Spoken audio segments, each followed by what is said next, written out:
One of the most common objections to moving USA Soccer to an open system with promotion and relegation was always that we didn't have enough of an infrastructure to support a nationwide open pyramid, especially in comparison to great open soccer nations around the world like Germany, England, France, or Spain.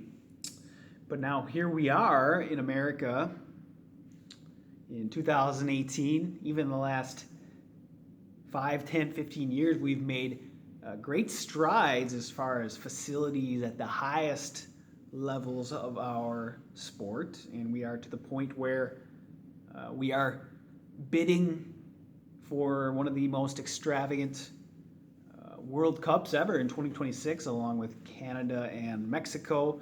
We're touting that it will be the most profitable World Cup ever, and no doubt it would most likely be, at that time, the most flashy, glitzy World Cup that the world has ever seen up to that point. And then on the other side of things, you hear how bad how bad the conditions are here in American soccer, how we're so up against it. We just don't have any of the required infrastructure and tools needed to support high-level open soccer infrastructure, and that's just flat out false. It's gotten to the point now where, well, that excuse was maybe rolled out a decade ago, 8 years ago, 6 years ago.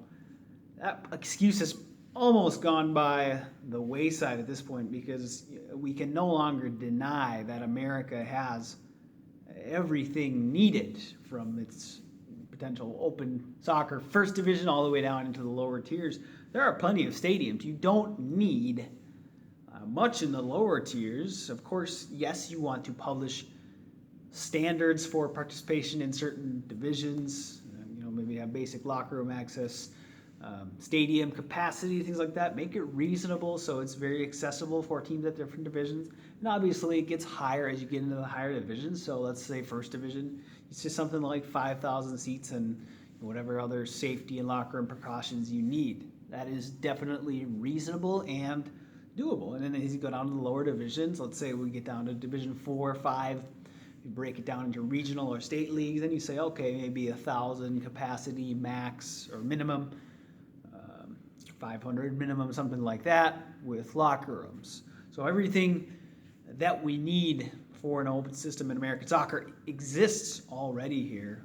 We have pretty much the number one wealth and infrastructure in the world. There's no disputing that fact. We have investors here that are ready to go, investors who are putting money into American sports, investors who are putting money into American soccer despite there being little chance at return on investment, or investors that are pouring their money into MLS because it's the only way to Division One. You've got to buy into MLS, pay your $250 million expansion fee, or investors who are building lower division clubs with no chance at winning promotion. It's a very low return on investment deal to put your money into a lower division club here in American soccer. A lot of risk with very little reward, at least yet, until the system opens. And you look at Rocco Commisso with the New York Cosmos, offering $500 million to the U.S. Soccer Federation to keep NASL afloat. You hear about the media rights with Ricardo Silva and Miami FC. Offering MLS $4 billion to align with the global standard of promotion and relegation around the world. And then many, many American investors putting money into open system clubs all around the world. Those investors could be putting money into American clubs here. But yet the only access to open, authentic soccer is outside of our very borders.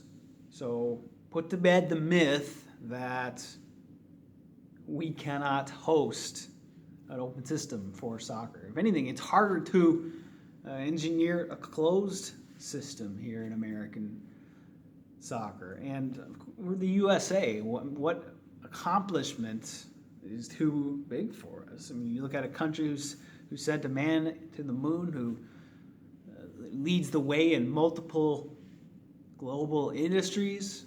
If we set our minds to something, we can accomplish it.